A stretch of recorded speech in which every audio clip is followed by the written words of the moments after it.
அன்பார்ந்த இறைமக்களே, கிறிஸ்துவின் மறுப ஜெபக்குழியின் வாயிலாக என்று உங்களை சந்திப்பதில் நான் பெரும் மகிழ்ச்சி அடைகிறேன்.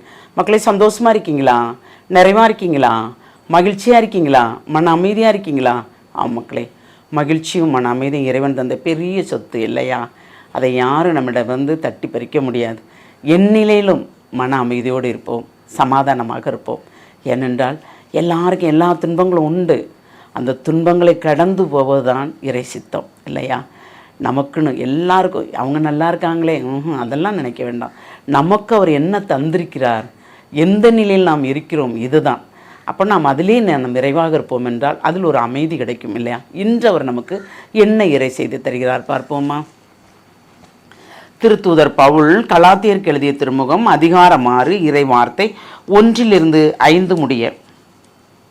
சகோதர சகோதரிகளே, ஒருவர் ஏதேனும் குற்றத்தில் அகப்பட்டு கொண்டால் தூய ஆவியை பெற்றிருக்கும் நீங்கள் கனிந்த உள்ளத்தோடு அவரை திருத்துங்கள். அவரை போல் நீங்கள் சோதனைக்கு உள்ளாகாதவாறு பார்த்து கொள்ளுங்கள்.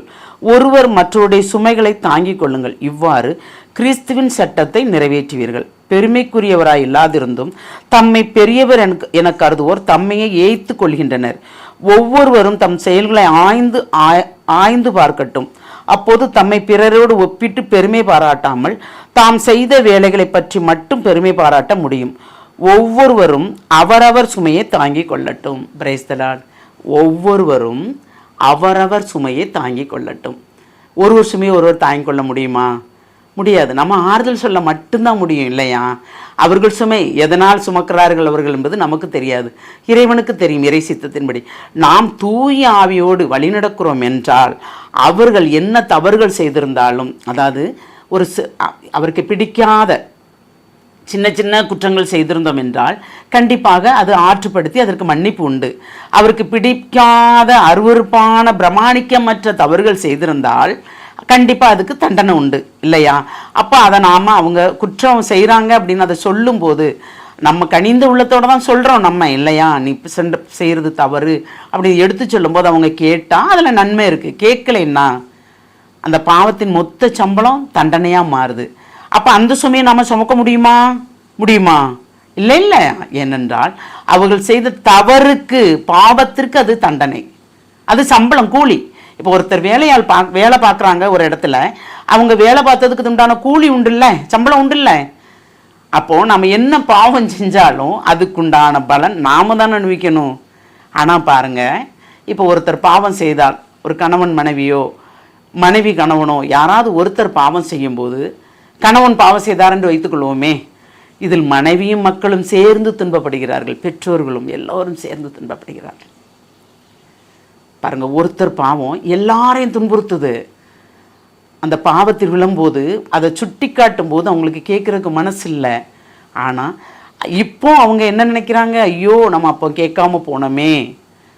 அப்படி கேட்காம போனதுனால் எவ்வளவு மன்றாடினாலும் அந்த மன்றாட்டு கேட்கப்படாமல் போகுது இல்லையா? ஆனாலும் இறைவன் பாருங்க எவ்வளவு இரக்கம் பாருங்க. கூடி ஜெபிக்கும் போது அந்த ஜெபத்தின் வல்லமையை கொண்டு அவர் இரக்கம் காட்டுகிறார். ஒரு நொடி சினம், அந்த ஒரு நொடி சினத்தில் அவர்கள் அனுபவிப்பதோ பெருந்துன்பம். மறுநொடி அவர் பேரிரக்கத்தால் நம்மளை நிரப்புகிறார். அதுதான் நாம் தூய ஆவியை பெற்றுக்கொண்டோம் என்றால் ஒருவருக்கொருவர் ஆற்றுப்படுத்தவும் அவர்களை தேற்றவும் திடப்படுத்தவும் செய்ய வேண்டும். ஏனென்றால் பாவத்தின் சுமையை நாம் சுமக்க முடியாது, அது நம்ம கடமை அல்ல. ஏன்னா நாம் ஏற்கனவே சுட்டி காட்டியிருப்போம் இல்லையா? நீங்களோ நானோ யாராவது ஒருத்தர் தப்பு செய்திருந்தால், தவறு செய்திருந்தால் இது தவறு என்று சுட்டி காட்டியிருப்போம். அதை அவர்கள் ஏற்றுக்கொள்ள மறுத்திருந்தால் நாம் என்ன செய்வோம்? நம்மளால் என்ன முடியுங்க? செய்ய முடியுமா ஏதாவது? இல்லை. அப்போ அவங்க அவங்க தான் அனுபவிக்கணும் இல்லையா? அப்போ நமக்கு அவர் என்ன தந்திருக்கிறார், எப்படி நாம் வாழ வேண்டும் என்பதை நமக்கு கற்றுக் கொடுக்கிறார். தூயாவின் வல்லமை கொண்டு எப்படி நம்மளை செயல்படுத்துகிறார் அப்படிங்கும்போது அந்த செயலுக்கேற்ப நாம் வாழ வேண்டும். அதுதான் நம் வாழ்க்கை.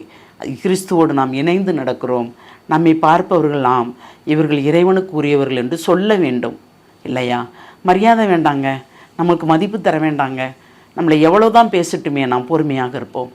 அந்த பொறுமையே இறைவன் பால் நம்மளை இழுத்து செல்லும் இல்லையா? நன்மை தானப்பா செஞ்சேனா, அதுக்கு இவ்வளோ தீமையான்னு நம்ம கேட்போம். இறைவனுமே அதைத்தானே அடைந்தார். இயேசுமே அப்படி தானே போகிற இடம்லாம் நன்மை செஞ்சுட்டு போனார். நாம் யாருங்க? நம்ம தூசிங்க, சாம்பலுங்க. நமக்கு எதுக்கு இந்த பெருமை? நமக்கு எதுக்கு வீண் பெருமை?